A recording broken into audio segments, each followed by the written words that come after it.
오늘 본문은 진짜 이스라엘 이야기입니다. 12장 보시면 아주 중요한 6월절 사건이 이렇게 기록되어 있는 장이 출애굽기 12장입니다. 이스라엘이 이제 출애굽하는 사건을 다루고 있기도 하지만 우리 신약의 예수 그리스도의 보혈의 모형이 되는 사건이기 때문에 그 의미가 굉장히 많은 의미들을 담고 있는 그런 본문이죠.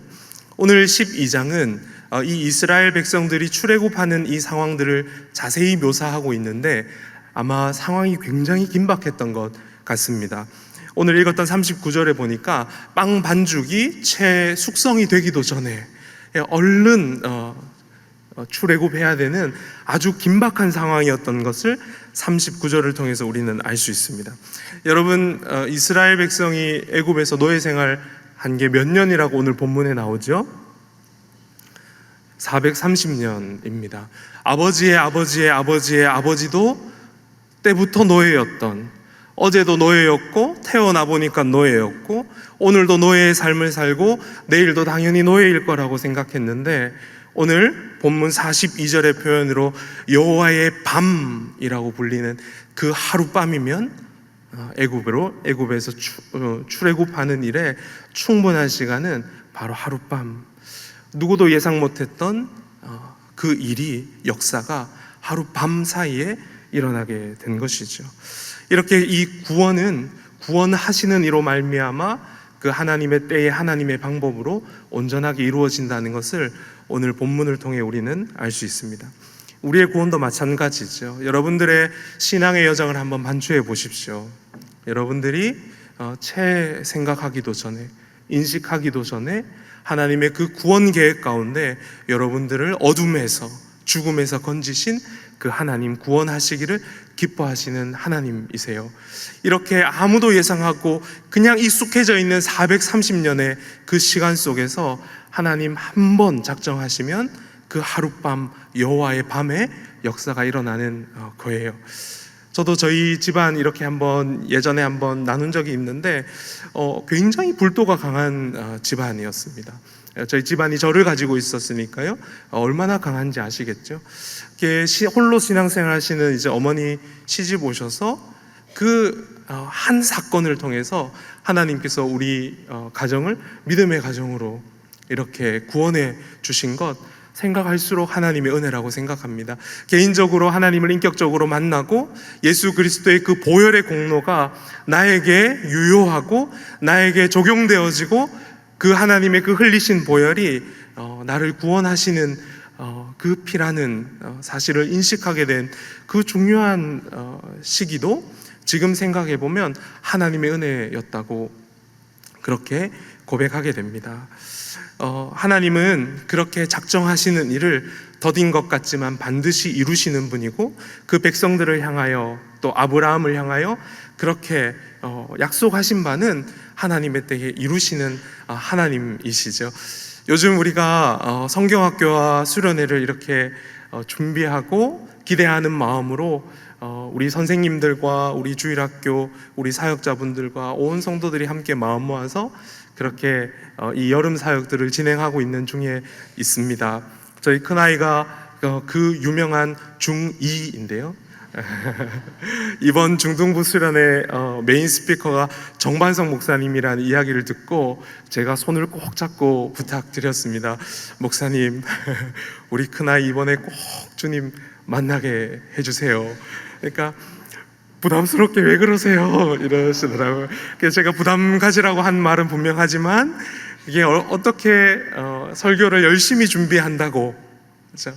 어떤 사람의 열심으로 그게 되는 일이 아니지 않습니까? 하나님께서 강권적으로 역사해 주시고 우리 가정에 사랑하는 남편, 우리 자녀들 정말 이 긴 어둠의 시간들 하나님께서 정말 하실 수 있을까 하는 시간들이 마치 이 이스라엘 백성들이 느끼는 430년 같은 시간일지라도 하나님 반드시 그 일을 이루시는 하나님이신 줄 믿고 제가 이 교회에 올 때 9년 전에 이렇게 기도 제목 나눌 때 저희 그 아이가 정말 하나님 인격적으로 만나기를 원합니다. 그 7살이었는데 막 권사님들이 웃으셨어요. 근데 이제 정말 절박한 심정으로 이렇게 여름 사역들, 우리 중동부 수련회, 우리 아이들 수련회 위해서 기도하게 됩니다. 그 아무리 좋은 프로그램도 열심히 준비한 설교와 기도회도 하나님께서 은혜를 주시지 않으면 되지 않는다는 것을 알고, 반대로 하나님께서 반드시 하실 것이라는 믿음을 가지고 그렇게 온 공동체가 그렇게 하나님의 구원으로 인하여 기뻐하고, 그렇게 한 영혼이 주님께 돌아오는 그 일, 그 영적인 출애굽을 위해서 함께 애쓰는 그런 여름이 되면 좋겠습니다. 오늘 본문에서 발견하게 되는 또 다른 중요한 사실이 하나 있는데요, 오늘 38절 보시면 이 출애굽 여정의 출발부터 잡족이 포함되어 있다는 것을 알 수 있습니다. 여러분, 좀 어감이 좀 잡족 이러니까 조금 이상한데, 뭐 잡족 뒤에 뭐 양과 소와 막 이렇게 나오니까 잡족이 뭘까 하는데 사람입니다.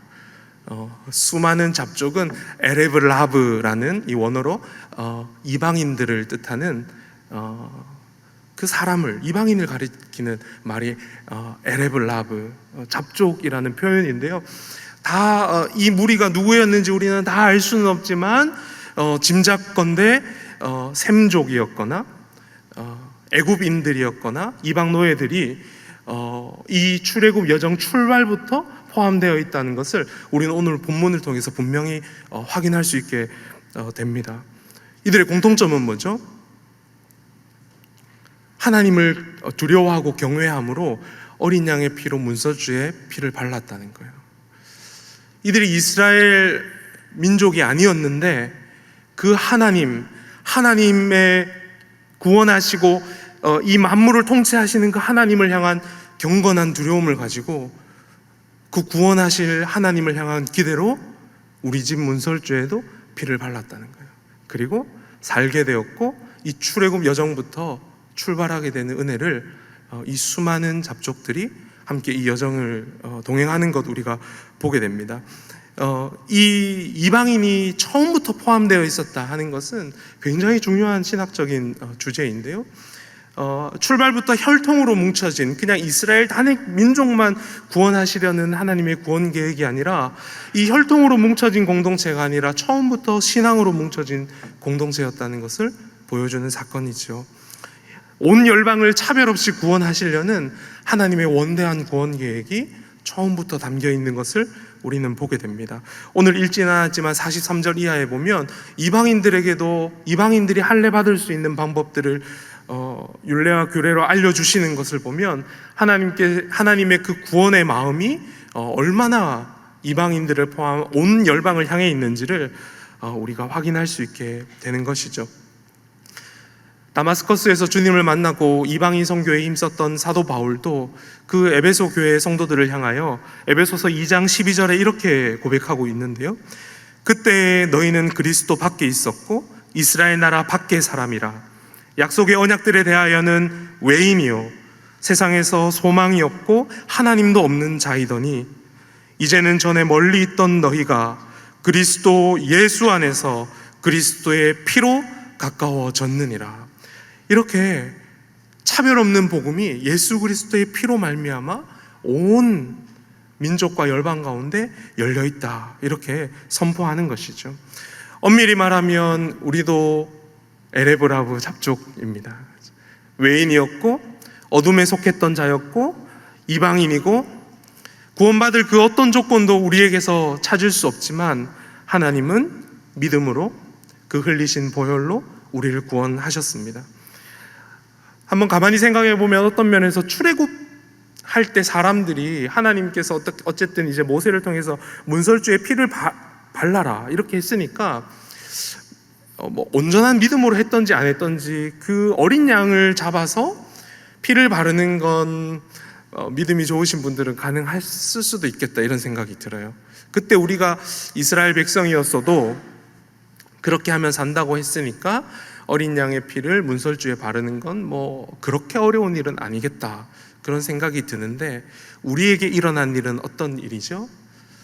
온 우주 만물의 통치자 되신 하나님께서 우리를 살리시기 위하여 그 하나님의 하나뿐인 아들 예수 그리스도의 피를 다 쏟게 하셨다는 것이죠. 우리가 사실 그것이 믿어진다는 것이 오히려 더 기적인 것 같습니다. 우리는 그것을 은혜라고 부르죠. 자격 없는 자에게 거저 주시는 하나님의 선물. 왜 이것이 선물이어야만 합니까? 그 어떤 값으로도 갚을 길이 없기 때문에 이것은 선물이어야만 합니다. 하지만 갚을 길이 없다고 갚지 않아도 된다는 말은 아닙니다. 이 갚을 길 없는 그 은혜의 깊은 그 인식 가운데 반드시 예수 그리스도의 그 보혈의 공로를 입은 사람은 그 복음에 합당한 삶으로 초대받게 되는 것이죠. 그것이 오늘 본문에서 어떻게 확인할 수 있습니까? 무엇으로 알 수 있습니까?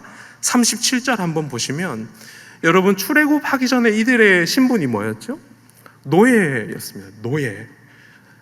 노예였는데, 이들이 출애굽할 때 하나님께서 이들을 가리켜 뭐라고 이야기하시냐 하나 보면 37절에 보면 보행하는 장정이 60만이다. 보행하는 장정이라는 단어는 군사적인 용어입니다.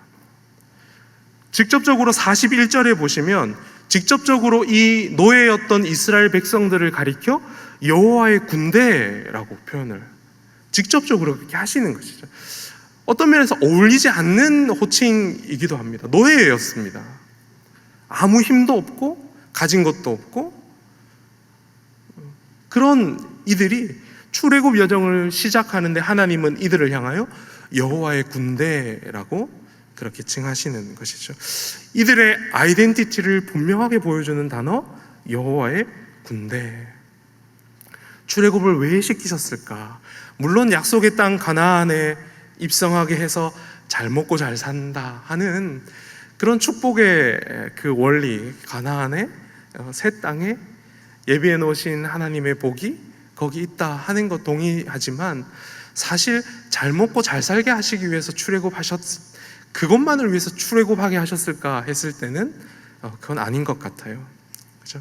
성경의 곳곳에 출애굽한 그 여정의 요단강을 앞에 두고 이 한 걸음 한 걸음 나아가는 것이 마치 출애굽하면 모든 것이 다 되어 있는 것처럼, 마치 요단강 옆에 신라 호텔이 세워져 있고, 그렇죠? 그들을 위해서 조식이 준비되어 있고, 사실 거기 눌러 앉는 삶이 이스라엘 그 출애굽의 삶이 아니지 않습니까? 그들은 움막에 살고 일정 부분 하나님께서 어느 지점까지 가라고 하시는 그 순간까지 그 보행하는 장정들이 때로는 믿음과 인내와 순종의 걸음을 한 걸음씩 내딛어야 하는, 어떤 면에서 고난의 행군이라고 오히려 우리는 이 본문을 통해서 확인하게 됩니다. 그렇기 때문에 이스라엘 백성들이 때로는 원망과 불평으로 많이 넘어지고, 그 전에 그 어둠의 노예의 습성으로 돌아가려고 하는 옛 자아가 계속 나오는 이들 가운데 정말 필요한 것은 더 하나님을 친밀히 알고 또 위로부터 부으시는 그 은혜, 매일매일 부으시는 그 은혜가 이 출애굽한 백성들의 삶에 필요했던 것이죠. 우리가 오늘 성찬에 참여하는 것도 그렇습니다.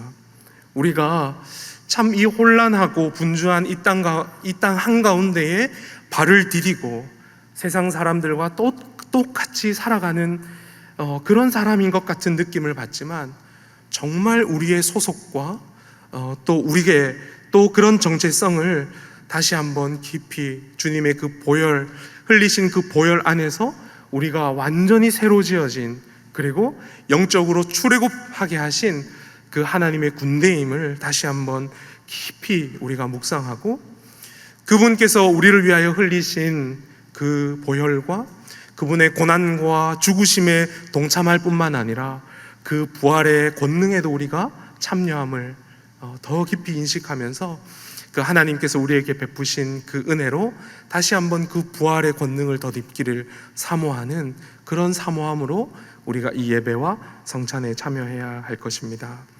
오늘 본문에서 노예였던 이스라엘을 향하여 여호와의 군대라고 명확하게 말씀하셨던 것처럼, 우리는 하나님의 부름받은 백성이요 보냄받은 하나님의 군사들입니다. 우리의 서 있는 각자의 부름의 자리가 어디든지 간에 우리가 해야 할 것은 한 걸음 한 걸음 후퇴하지 않고 전진하는 것이죠. 언제까지요? 최후 승리를 얻기까지. 전쟁을 하는 군사는 최후 승리를 얻기까지 싸우는 것입니다. 이미 승리하신 그 예수 그리스도의 그 표대를 향하여 사도 바울이 빌립보서 3장 14절에 고백했던 것처럼 위에서 부르신 그 부름을 위하여 표대를 향하여 나는 달려간다 고백했던 바울처럼 우리에게 허락하신 오늘 하루의 믿음의 삶, 또 이 땅에서의 싸워야 할 싸움, 우리가 지지 않고 우리의 힘으로 할 수 없기 때문에 더 주님을 의지하고 또 새로운 은혜가 필요합니다.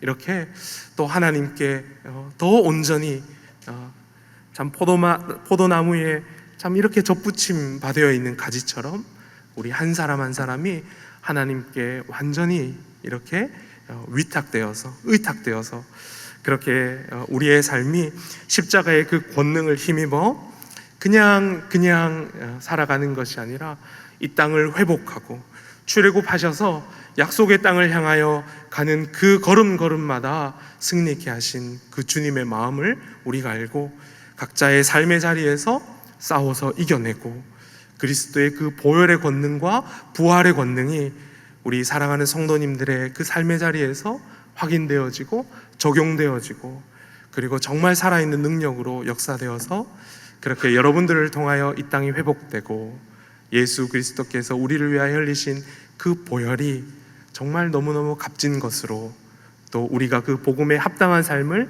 살아내는 방식으로 그렇게 주님께 영광 올려드리는 그런 모든 남서울교회의 또 성도님들 한 분 한 분 되시기를 간절히 바라고 축복합니다.